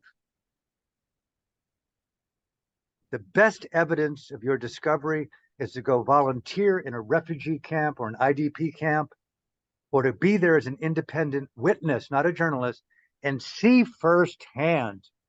I have to say this is no pride intended, but I've even thought of going into Gaza if I could get in, just for the experience of being able to feel and see a new dimension of emotionality that has exceeded me in my life. To go to the West Bank, to go to Jerusalem, to go to Tel Aviv, and just not be an observer, but to feel, not being an interloper or being someone who's there as on the backs of this tragedy, but to grow in Dhamma and skillfulness, right? If I were to say something to Mr. Trudeau and Biden right now and the presidents and prime ministers around the world, take off your goddamn suit and go volunteer in one of the hospitals that you say shouldn't be bombed. Go to Tel Aviv and think of the terror of the settlers. And let's come back and talk after that at the United Nations and tell the assembly of civilized ambassadors what it feels like to be in that circumstance. And then the power of diplomacy, the power of fucking dialogue. There's no other activism right now than to fucking let's talk about it, diplomacy. Every side is wrong. And the voice of the woman now is needed more than ever. What does that mean? Put your hands up and say, stop fighting, kids. It's time for dinner and conversation, no TV tonight. We got to talk about our differences. We're a family. The basis of the Universal Declaration of Human Rights is the Universal Declaration of Human Rights. All democracies are built upon the blueprint of a 3-page abused document of 30 articles agreed upon in 1948 by Eleanor Roosevelt. The blueprint for sanity, the most abused document on the planet. That's, Gordon, the psychedelic renaissance, a study of the Universal Declaration of Human Rights, not religious experience. That's my advice to myself and others. Psychedelic leaders, take off your uniform. Go take the opportunity to serve in refugee camps anywhere you feel moved, and come back after that and see how that impacts who you are, how you think, how you behave, and how you operate. That's my advice to leaders around the world and to teachers. Stop being a pundit on the privilege of your prophet from a distance on YouTube or Instagram or TikTok, or you're influencing on how many followers you have listening to you on your podcast. Fucking go there and volunteer, then come back and webcam from Gaza or Israel, Burma. Don't vilify our people in Burma with their colluding with genocide and imprison my friend in Burma, the witch hunt of the century. Shame on you, right? And these are the kind of things that I would say on stage or if I lost it on a stage of a debate in Vancouver or San Diego or LA, I say, bring it on. Leaders around the world, bring people on stage who aren't into collusion with the Renaissance being all groovy. The Renaissance is best kept by the catalyst of the psychedelic. That's not going to make you intelligent. It's going to make you possibly feel if you're not in collusion with your expert. Belonging to the belonging is one of the greatest forms of self-deception. And you don't want to displease your psychedelic assistant expert with not cathartic and purging on the appropriateness of how I'm overcoming my trauma. Guess what? This trauma isn't as bad as I thought it was. I'm sorry. It's like, I want to be somewhat different than overcoming trauma. Alan, shut the fuck up. You don't really understand true trauma. I'm not making it wrong. I'm just using my voice to satirize my own edge of complicity with comfort and with the status quo of white privilege healing. Where is the outrage? Not the conversation. Sacred piss off. This is why I think psychedelic activism must catch on immediately. We must go to Ottawa and Washington with place cards that say Trudeau and Biden do psilocybin, do ayahuasca. Don't stop the war. Stop the war in your own mind. What's wrong with that? Oh, I'll be canceled. I'll be censored. I'll lose clients. What does it mean? 10,000 people take to the streets of Washington. Come to the Sentinel. We'll pay for you. Drop acid, drop psilocybin, do DMT, do one session of MDMA assisted therapy with your best friend, and live stream that from the White House so that we can bear witness to your catharsis. Don't give us a State of the Union address of bullshit, Biden. So that's, again, the short answer is like, listen, if you're not willing to be vilified, go to bed. Go to sleep and make money doing it and find popularity in other sleepwalkers. No offense, but whoa, how can I use the Renaissance to overcome my plagiarism, to overcome my inhabited collusion with denied toxic capitalism? How have I called off the search of my own transformation?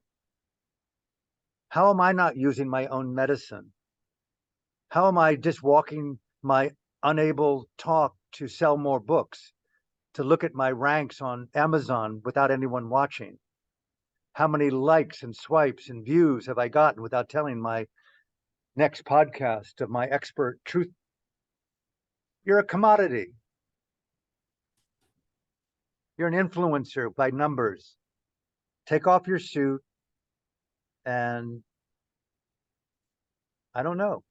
What's the next edge of your own personal transformation? I think it's coming down off the pulpit. I say the priests and the Pope and even the Buddhist hierarchy should, they talk about universal truth. Come out of the comfort of your temple. And hey, Pope Francis, demand that you go to Israel and Gaza tomorrow and put yourself in the firing line and say, my service as a humble servant of God is more important than my privilege in the Vatican. Then you're plausible. His Holiness, come down from Dharamsala and offer going to fucking Gaza or Israel and put your name there because you want to see firsthand the truth, not rely on CNN or Al Jazeera or the New York Times. That means that's radical, ethical, spiritual courage to me. I'll go with you. I'm in. That to me is how intervention takes place. Anyway, thank you for the question, Gordon. And I kind of rarely lose it. They tell me if I do this, I'll die, but so be it. Thank you again. So good. So, such an important dialogue that I think many people are having, not just here, but I can hear and I feel it. It's like, I do believe, as Martin Luther King said, when it's dark out, we'll see the stars. I do believe in this attempted apocalypse, that there's going to be some things that shine that go, oh my God. So be watchful here of despair, but participate, but allow ourselves, Gloucester-like, to see feelingly, because those stars may not be visible to the naked eye. Mm-hmm. Really, again, women are very sensitive to this. The sensitivity of the cognitive somatic lens of the near invisible. What is radical creative ingenuity? What's the word? The art of epiphany. That's another one that I feel that's so important, that contradicts the word practice. Meditation, one of the greatest overlooked aspects of the psychedelic and of meditation, is the uniqueness of epiphany, not the fitting into a projected paradigm of religious experience. And that requires radical nonconformity as an art form. And so rather than reacting against, how to inhabit the nakedness of your own, which listening to the way in which you live, think, and dance in the mirror of your own mind at home in your sacred temple. Take the blindfolds off, take the music off, and do such a small amount, Gordon, of the psychedelic that you're able to move. You're able to talk to yourself. You're able to record yourself. You're able to be outside in nature and listen to the intelligence of a hummingbird, a butterfly. You can move. Don't just sit there in this paralyzed sense of thinking that hallucinations are going to liberate you. It's got enough hallucination already, called the hallucination of conformity, called self-deception, called normalcy. So the low dose is not a small, it's a portal to the epiphany. Because you want the evidence when you come out, this was me, this wasn't a substance.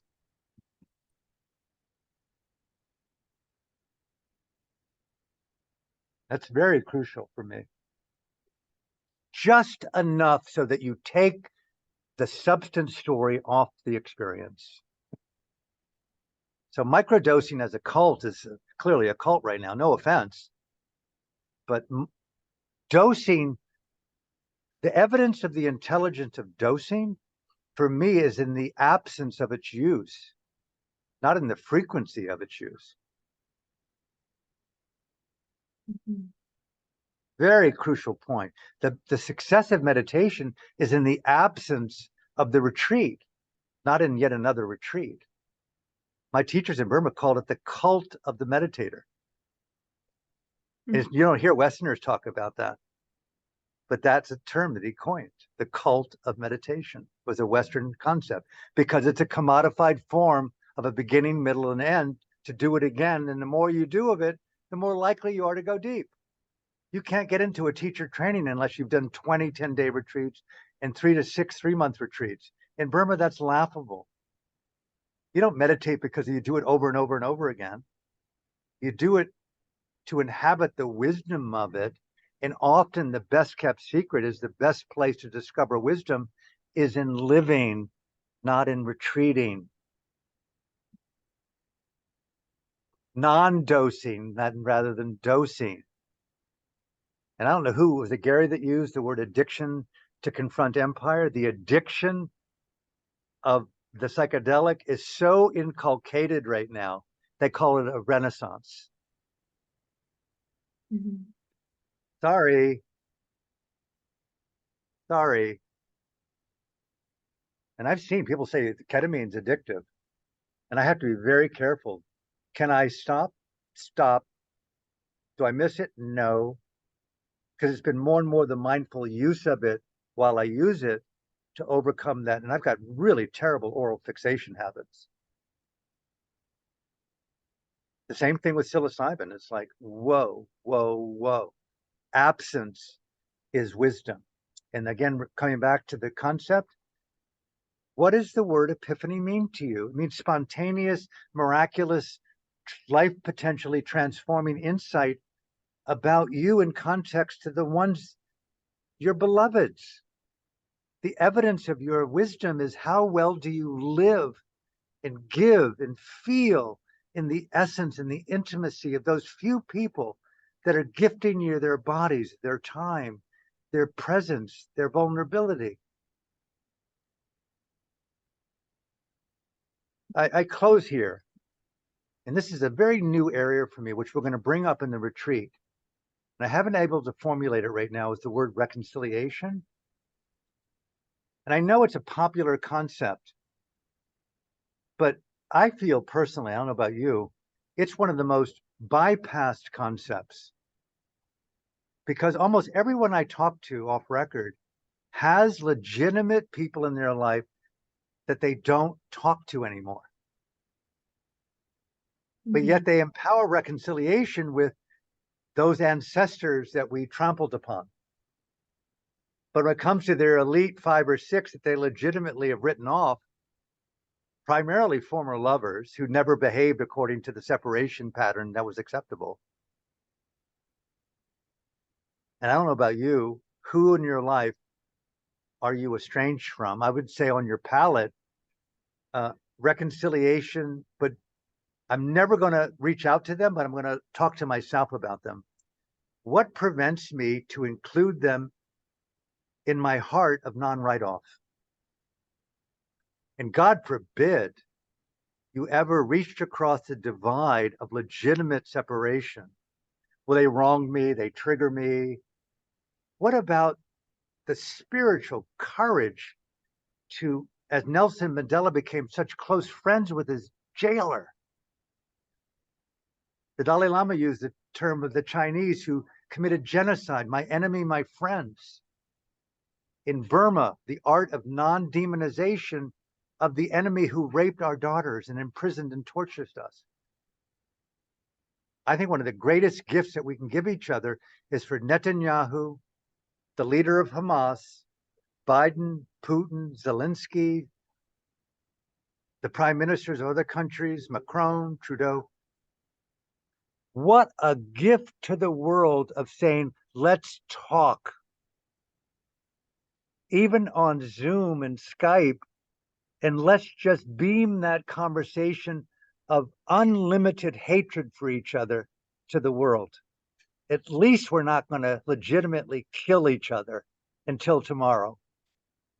But let's just spew madness at each other and show that we can still think as human animals. You're the animal who doesn't understand the art of reconciliation as a language. I've sat in judicial court for the better part of 10 years because my former partner and I could not talk over a beloved, incredible child. Tragedy. And I cannot emphasize enough, whoa, who in the world right now that we've loved, we've touched, we've eroticized, we've sensualized? There's 3 or 4 people that I kind of, sort of wish I could have, but no, and certain women too, and others who passed on that, God, what a constellation that would be to show that where we once loved, now we took it higher. I don't mean to get back into each other's romantic, erotic, aromantic, trans, polyamorous relationships. I'm just saying, we laughed, we cried, we touched, we bathed, we showered.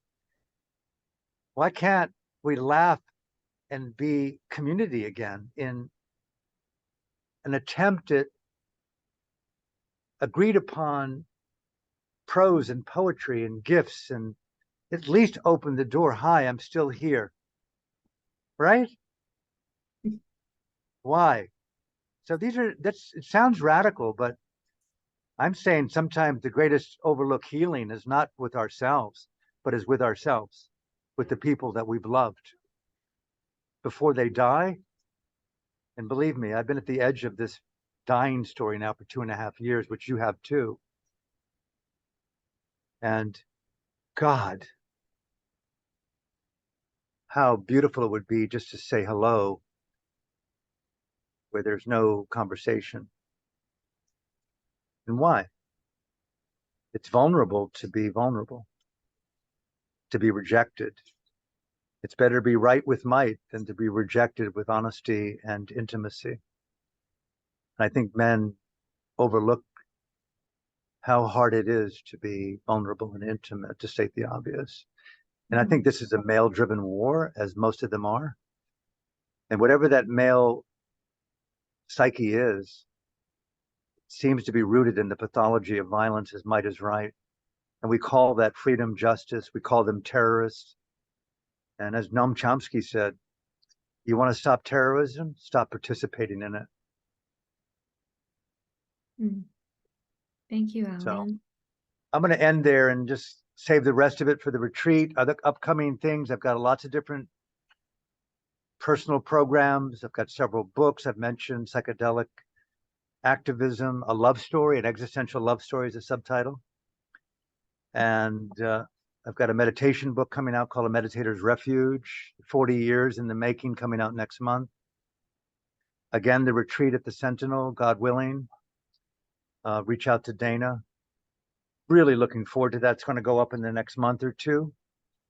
An online application and an overview, a little bit of a video overview. And I've got a very surprise process that I've halfway through. I'm not going to share what that is. It's a joyful, unusual project that I'm going to put forth at a documentary film, which I'm not allowed to speak about at the moment. That's very edgy. That's going to talk about a lot of the concepts. We filmed already 23 hours of the film. And we're now looking for creative and funding to take it to another level of theatrical release and hopefully streaming release. If you're a talented editor or producer or philanthropist, reach out to me and I'll tell you about it. It's a small amount, but it's a profoundly interesting concept. And it's been filmed at Bali's leading film studio. Very proud of that and some other things too. And thank you from my heart. Thank you, Follow Alan. your own heart, to state the obvious. Everyone at the Sentinel, Dana, from my heart to yours, thank you for your good heart, your friendship, and everyone else who's participated. Hope to see you soon. Stay in touch. And my love to you for who you are, what you've brought, and the courage to keep on keeping on. So thank you, thank you, thank you. So I will take departure at this point. And again, these 3 films will be put together and they'll be sent out. We'll put them on our YouTube channel, and probably within the next week or 2, you'll have them if you want, and we'll send you a link to that so that you have easy access to review anything that's been recorded. And thank you once again. Dana, take care, and thank everyone at the Sentinel. Thank you. Thank you, everyone. Thank you. Thank you. Thanks. It was wonderful. Thanks. Thank you. You. Bye-bye. See you again. Bye-bye.